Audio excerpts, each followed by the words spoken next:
काही प्रमुख आंदोलक नेत्यांशी चर्चा झाली. आज दुपारनंतर आम्ही तिकडे जाणार आहोत. काल देशाच्या युवा शक्तीनं, तुम्ही त्याला काय जेन झी म्हणा किंवा वाय झी म्हणा, देशाच्या युवा शक्तीनं आपला संताप, आपला उद्रेक ज्या पद्धतीने व्यक्त केला त्यालाच आम्ही लोकशाही मानतो. नरेंद्र मोदी आणि अमित शहा यांच्या सरकारने आणि त्यांच्या पोलिसांनी त्या तरुण मुलांवर, मुलींवर ज्या प्रकारचा अमानुष लाठी हल्ला केला, अश्रुधूर सोडला, फरफटत नेलं, पाय तोडले, डोकं फोडलंय, जाऊन पहा तुम्ही.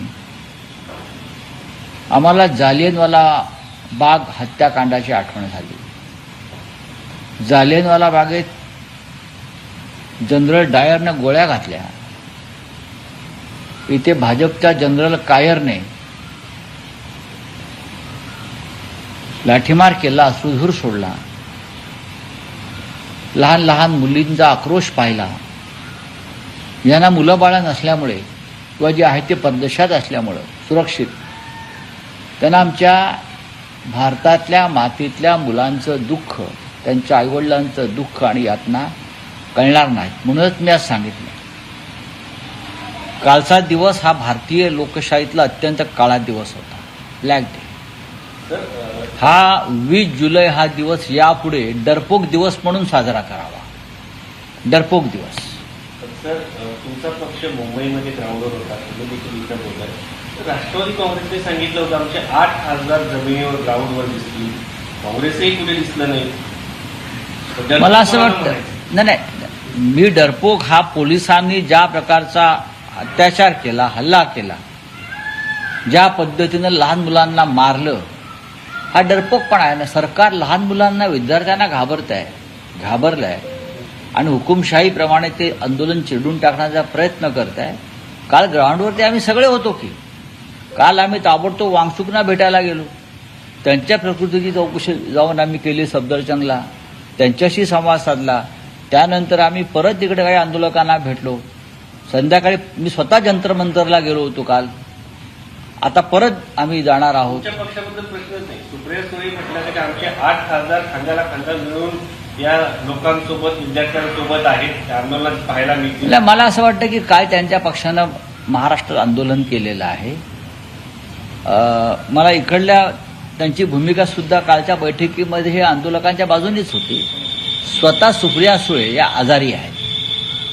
त्यांना मी काल, मलाही वाईट वाटलं की सुप्रियाताई म्हणजे फार व्होकल आहेत ज्याला आपण म्हणतो, पण त्यांचा आवाजच येत नाहीये. त्यांचा घसा पूर्णपणे हे जो कंठ आहे तो बिघडलेला आहे आणि डॉक्टरांनी त्यांना किमान 10 ते 12 दिवस बोलू नये किंवा घशावर ताण देऊ नये हे सांगितलेलं आहे. त्यांचे लोक होते की. आता जे मला असं माझ्या माहितीप्रमाणे जे अनिश गावंडे आहेत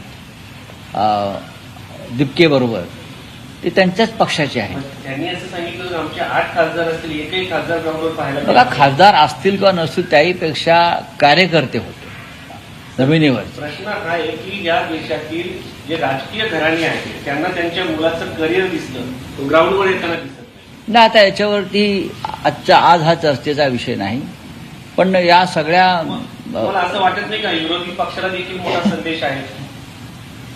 विरोधी पक्षांना हे आंदोलन ताब्यात घ्यायला पाहिजे. आता आम्ही आजच्या बैठकीत हा मुद्दा मांडणार आहोत. आम्ही स्वतः मुंबईमध्ये फार मोठं आंदोलन केलं, अजूनही करत आहोत, यापुढेही करत राहू.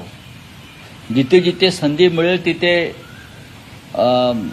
युवा सेनेचे प्रमुख आदित्य ठाकरे हे आघाडीवर जाऊन नेतृत्व करून, तरुणांना एकत्र करून या सगळ्या मोठ्या आंदोलनाला समर्थन देत आहेत. शिवाजी पार्कचं आंदोलन हे महाराष्ट्रातलं किंवा देशातलं एक मोठं आंदोलन झालं, आपण पाहिलं असेल. आणि यापुढे सुद्धा ही आंदोलनं सुरूच राहतील. आम्ही इतकंच सांगतो आहोत की देश पातळीवरती आता हे आंदोलन घेऊन जावं लागेल. वॉटरवर शेतकऱ्याचं आंदोलन धर्मेंद्र प्रधानांचा एक काल व्हिडिओ समोर आलेला आहे. एकीकडे आंदोलक आंदोलन करत असताना हसत धर्मेंद्र प्रधान निर्लज्ज आहेत ना. हे आमच्या जखमीवर मीठ चोळतायत। एका बाजूला तरुण मुलांवर, विद्यार्थ्यांवर, लहान मुलांवरती अमानुष लाठीचार्ज करतायत आणि ज्यांच्या विरोधामध्ये आंदोलन सुरू आहे हे क्रूर आणि विकृतपणे हसत हसत बाहेर पडतायत, तोंडामध्ये काहीतरी चघळत। याचा अर्थ किती काळजी आहे याने या मुलांची, याला क्रौर्य म्हणतात। आणि हे जे क्रौर्य आहे डरपोकपणातून निर्माण होतं। पण काल ही ठिणगी पडलेली आहे क्रांतीची, लक्षात घ्या, आणि हा वडवा पेटल्याशिवाय राहणार नाही। सर, देशाच्या एकीकडे आता शेतकरी देखील या आंदोलनामध्ये सहभागी होण्याची नाही, खरं म्हणजे शेतकरी कालच येणार होते।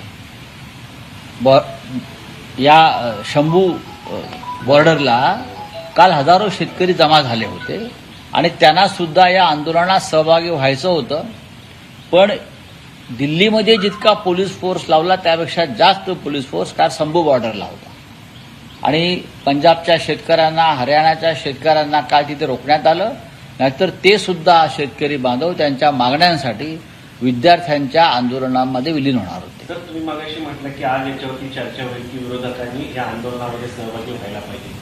गोंधळाची स्थिती विरोधकांमध्ये अजून नाही। लोकांच्या, विद्यार्थ्यांच्या भावना त्यांच्यापर्यंत पोहोचत नाहीये। बघा, शिवसेना पक्षप्रमुख उद्धव ठाकरे यांचं असं मत आहे खरं तर की इतके संतप्त आहेत आणि या विद्यार्थ्यांच्यावरती अत्याचार आणि लाठीमार होऊन त्यांचं तर असं म्हणणं आहे की याच्यावरती भारत बंदचा पुकार केला पाहिजे विरोधी पक्षाने। राहुल गांधीला अजूनही बाबत लक्षात येत नाहीये।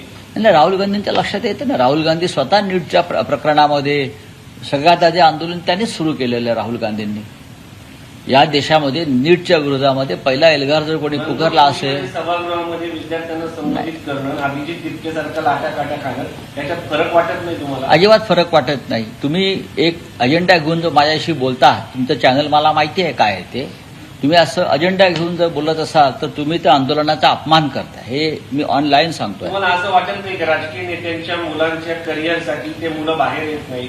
2-4 पक्षाचे नेते येतात, विरोधकांची असं अजिबात घेतलेली आहे। नाही. तितकेसारख्या माणसाच्या मागे एवढ्या मोठ्या प्रमाणात लोक हे येतात, ह्याच्यामध्ये तुमचा गैरसमज आहे। काय संबंध आला सर? तुमचा गैरसमज आहे। हे जे लोक आहेत हे एका व्यक्तीच्या मागे नाही आहेत। मग वांगचूक जे असतील किंवा अभिजित दिपके जे असतील, हा एक इश्यू आज हा राहुल गांधी किंवा आम्ही सगळ्यांनी उचलला, त्यातून ही लढाई सुरू झाली आणि त्या लढाईमध्ये तेल ओतण्याचं काम या देशाचे सरन्यायाधीश मायलॉर्ड सूर्यकांत यांनी केलं, हे समजून घ्या। त्याच्यामुळे भडका उडाला। प्रत्येक राजकीय नेता आणि राजकीय पक्ष नीट पेपर फुटीवर सगळ्यात जास्त रस्त्यावरती उतरला। खरं म्हणजे तुम्ही हे प्रश्न देवेंद्र फडणवीसना विचारला पाहिजे। पेपर फुटीचं सगळ्यात मोठं केंद्र हे महाराष्ट्र आहे, लातूर आहे, पुणे आहे आणि ते सगळे राष्ट्रीय स्वयंसेवक संघाचे लोक आहेत, पुढारीकार। कळलं? प्रश्न हा तुम्ही राज्याच्या, महाराष्ट्राच्या गृहमंत्री, मी ऐकतोय ना, मला तुम्ही प्रश्न विचारूच नका। हा जो विषय आहे हा महाराष्ट्राशी संबंधित आहे। देवेंद्र फडणवीस यांचं मुख्यमंत्री नाही, मी तर तुमच्या पक्षाचे खासदार म्हणतात की आदित्य ठाकरे आम्हाला भेटत नाही, ग्राउंडवर येत नाही, याच्यामध्ये काय संबंध आहे? तुम्ही व्यक्त होतात।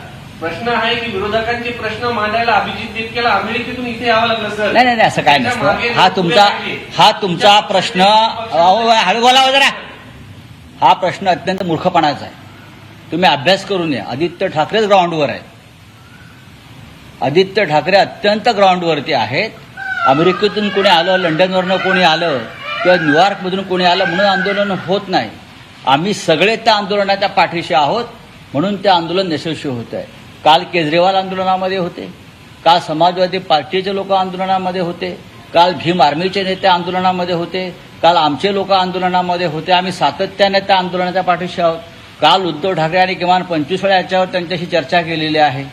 आणि एक पत्रकारांना माझा सल्ला आहे, तुम्ही सरकारची गुलामगिरी करू नका। हे सरकार अत्यंत क्रूर आहे, हे सरकार अत्यंत निर्घृण आहे आणि नरेंद्र मोदी आणि अमित शहा यांनी काल ज्या पद्धतीनं या देशातल्या युवकांवरती हल्ला केलेला आहे, लाठीमार केलेला आहे, असं क्रौर्य फक्त ब्रिटिश काळामध्ये जालियनवाला बाग हत्याकांडात दिसलं। निशस्त्र मुलांवर, मुलींवर, त्यांच्या पालकांवर जे हल्ले केले त्याच्यामुळे या देशामध्ये एक जो असंतोष आणि उद्रेक झालेला आहे त्याचा सुद्धा विचार स्वतःला पत्रकार समजणाऱ्या तरुणांनी केला पाहिजे. राऊत साहेब, तुम्ही आता बोलताना म्हटले की भारत बंदची एक प्रकारे भारत बंद झाला पाहिजे अशा पद्धतीची उद्धव ठाकरेंची भूमिका आहे असं तुम्ही बोलताना होय, आता होय, म्हणाले. होय. त्या अनुषंगाने काय तुम्ही पुढे जाणार आहात का? त्या अनुषंगाने काय त्यांची भूमिका आहे, आम्ही काल चर्चा केली. त्यांचं असं म्हणणं आहे की ज्या प्रकारचं आंदोलन काल झालं या देशामध्ये, देशाच्या राजधानीमध्ये, ते अत्यंत गंभीर आहे, चिंताजनक आहे. ज्या पद्धतीनं पोलिसांनी क्रौर्याची परिसीमा गाठली ती अत्यंत भयंकर आहे. खरं म्हणजे या प्रश्नावर फक्त दिल्लीत नाही तर देशभरामध्ये, भारतामध्ये सर्व राजकीय पक्षांनी एकत्र येऊन वणवा पेटवायला पाहिजे, ही त्यांची भूमिका आहे. आणि यावर जर भारत बंद करण्याची जरी वेळ आली तरी आम्ही त्यात सहभागी होऊ. पण त्या अनुषंगाने विरोधी पक्ष आहेत, कारण तुम्ही आता इंडिया आघाडीच्या बैठकीमध्ये कालच्या आंदोलनाच्या अनुषंगाने चर्चा करणार आहात, तर हा मुद्दा उद्धव ठाकरेंच्या वतीनं तुम्ही मांडणार नाही, आहात? आम्ही नक्की मांडायला काय. महाराष्ट्रामध्ये काल 4 ठिकाणी मोठं आंदोलन झालं. आपण पुण्यातलं पाहिलं असेल, आपण नागपूरला पाहिलं असेल. शिवसेनेनंच केलेलं आंदोलन आणि त्याच्यामध्ये सर्व क्षेत्रातले तरुण वर्ग काल नागपूरला उतरला होता. आता त्याच्यानंतर जिल्ह्यातल्या प्रत्येक ठिकाणी हे जेन झीचं आंदोलन सुरू होईल.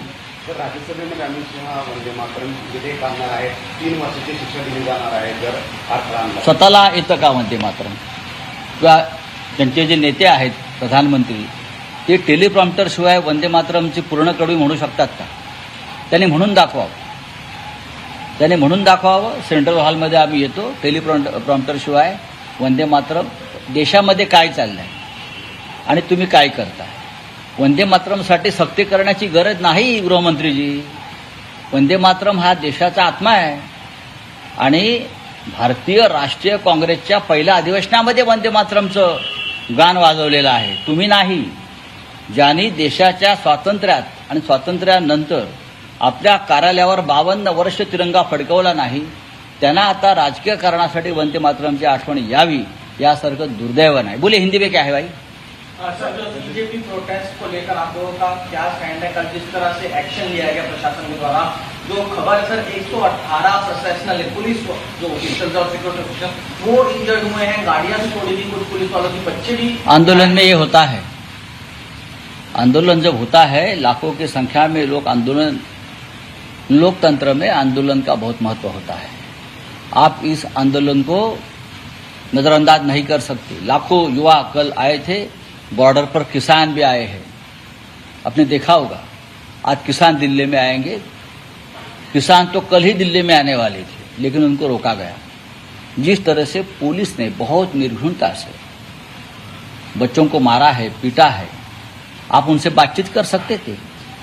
गृहमंत्री जी, प्रधानमंत्री जी या और कोई बड़ा नेता जाकर उनसे बात कर सकते थे. वो भी आपके बच्चे हैं ना. जैसा जय शाह आपका बच्चा है अमित शाह जी, वैसे ये भी आपके बच्चे हैं. ये देश आपके बेटे के लिए नहीं है जो आज क्रिकेट का बादशाह बना है. ये बच्चे पढ़ाई करते हैं, एग्जाम देते हैं, पेपर लीक होता है, फिर वो आत्महत्या करते हैं, उनके माँ बाप रोते हैं. हमने कल देखा है